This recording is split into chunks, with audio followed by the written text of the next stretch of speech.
Jangan lupa like, komen, dan subscribe channel YouTube TVRI Bengkulu dan nyalakan lonceng notifikasinya.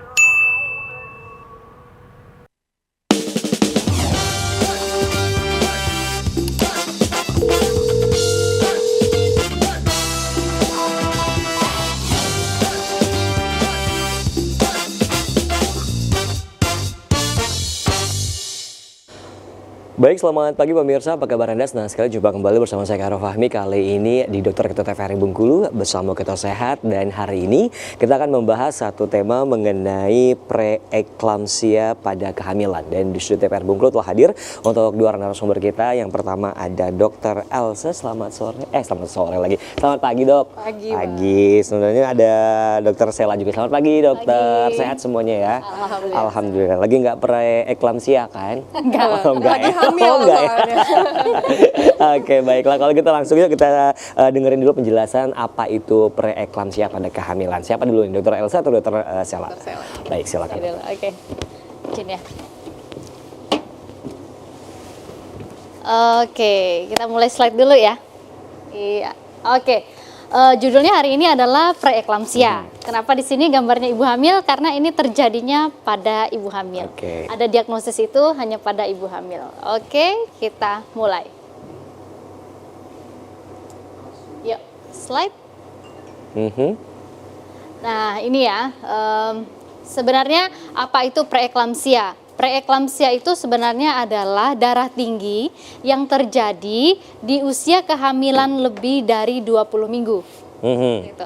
Kalau seandainya kehamilan 8 minggu sudah darah tinggi, itu bukan kita sebut dengan nama preeklamsia.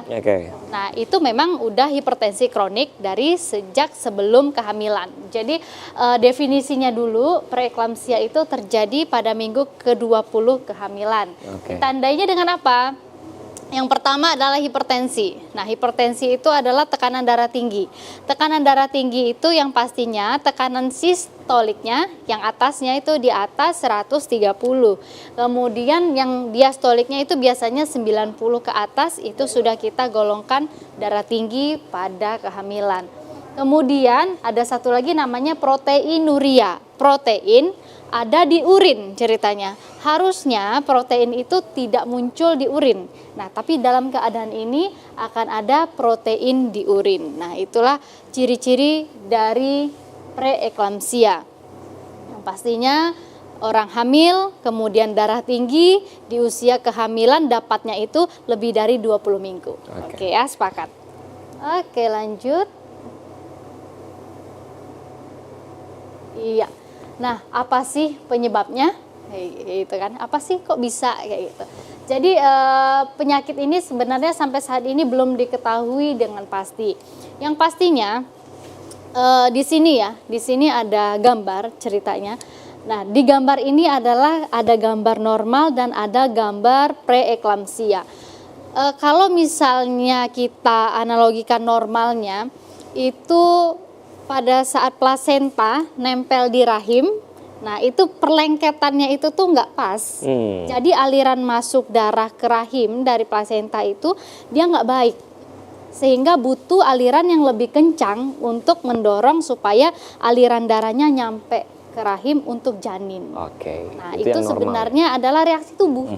Reaksi normal tubuh karena apa tadi? Karena perlengketannya tidak sempurna, tidak baik. Jadi kompensasi tubuh itu adalah meningkatkan aliran darah supaya alirannya tetap sampai ke rahim dan janin.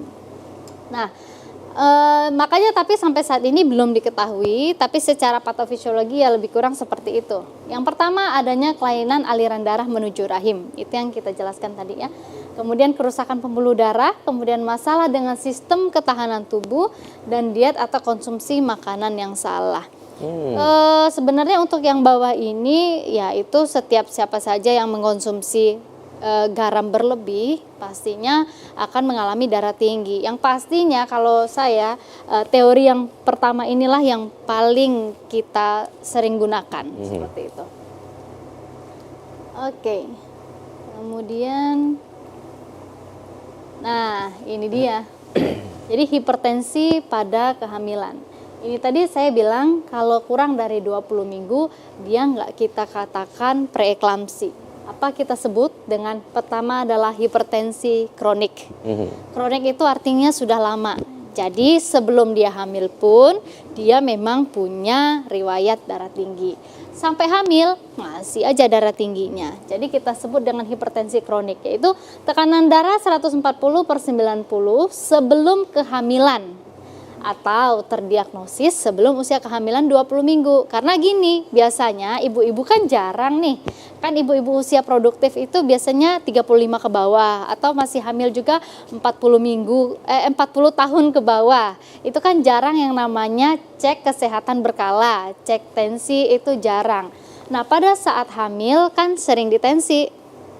Nggak tahu nih selama ini, tiba-tiba 140/90. Artinya kan dia terdiagnosis sebelum usia kehamilan 20 minggu. 20 Oke, minggu. jadi ketahuan ya pada saat sering diperiksa ya, Dok? Iya, kayak gitu. Sebelumnya kan cuek aja nih. Iya, betul. Nggak mungkin lah, saya kan usia produktif nih, masih muda. Enggak lah, tensi saya normal gitu. Pas Hamil?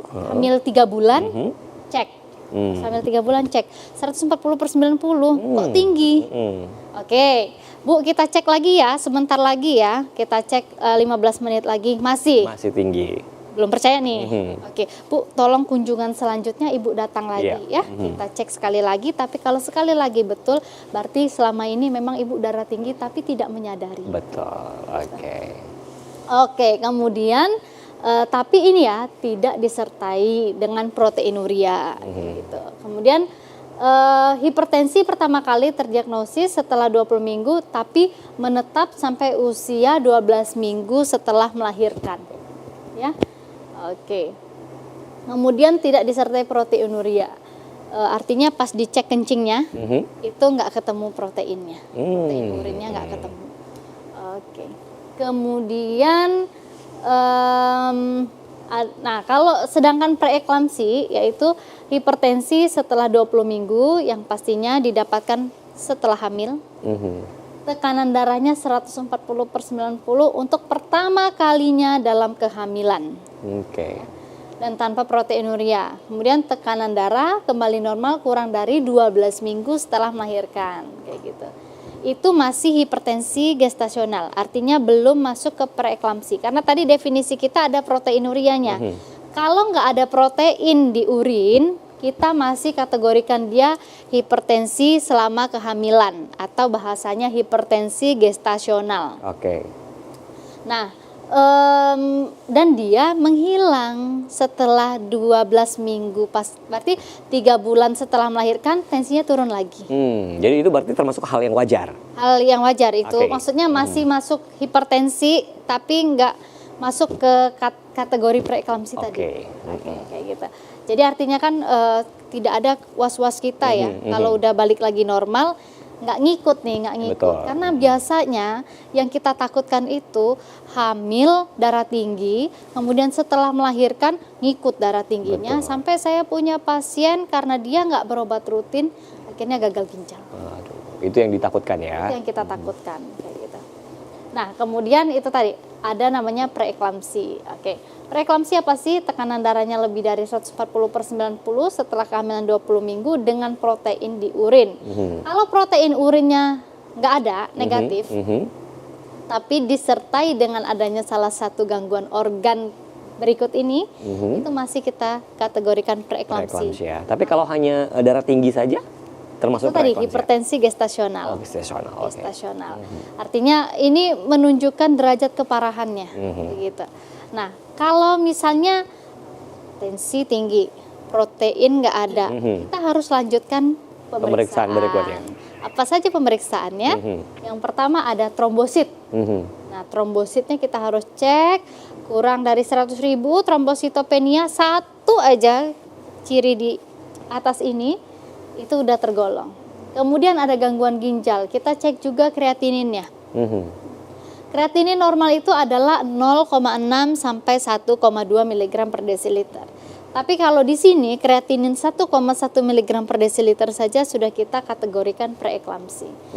Kemudian gangguan liver. Liver itu hati ya. Oke. Peningkatan transaminase 2 kali. Ada pemeriksaan namanya SGOT, SGPT.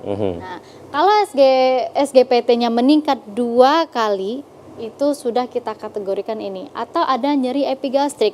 Nyeri epigastrik itu nyeri di ulu hati. Oke, sama kayak lambung nggak? Sama kayak lambung. Oh, oke.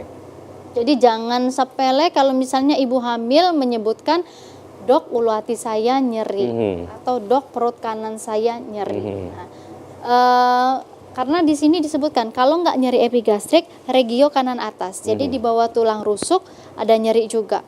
Pernah juga saya lagi posyandu, kader saya cerita, Bu, ini menantu saya mau melahirkan, tapi sekarang posisinya itu katanya Bu, penglihatannya buram, Kabur-kabur gitu ya. kabur kayak gitu.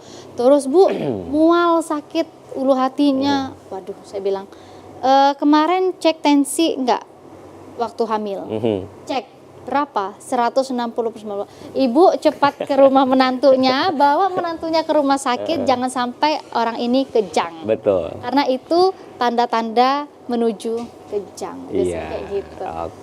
Oke. Kemudian ada edema paru.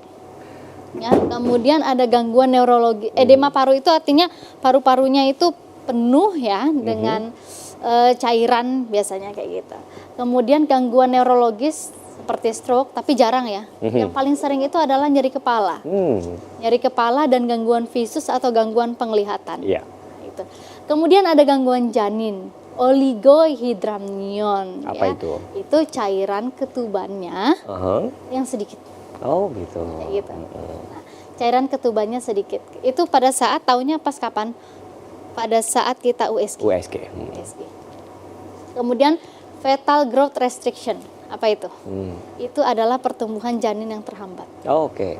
Jadi kan kita punya nih, misalnya nanti usia kehamilan 7 bulan, berat bayi saya harusnya sekian. Betul. Tapi pada saat di USG jauh. Misalnya cuma berapa ya, 800 gram. Kan jauh tuh. Nah itu kita harus pertanyakan. Oke. Hubungkan dengan tensinya kah? Kemudian ada fetal growth restriction, walaupun proteinnya nggak ada di urin, tetap kita kategorikan ini adalah preeklamsi yang harus mendapatkan perhatian khusus. Oke. Itu oke. Belum. Kita balik lagi. Nah itu tadi, itu adalah preeklamsi. Ini masih derajatnya ringan nih. Kita katakan masih derajat ringan. Nah, yang kita takutkan adalah masuk ke preeklamsia berat. Oke, sebelum ke berat kita jeda iklan dulu ya dokter ya. Nah baik pemirsa di rumah dan juga yang ada di studio, kita akan jeda iklan terlebih dahulu. Tentunya tetap bersama kami di Dokter Kita TVRI Bengkulu, bersama Kita Sehat.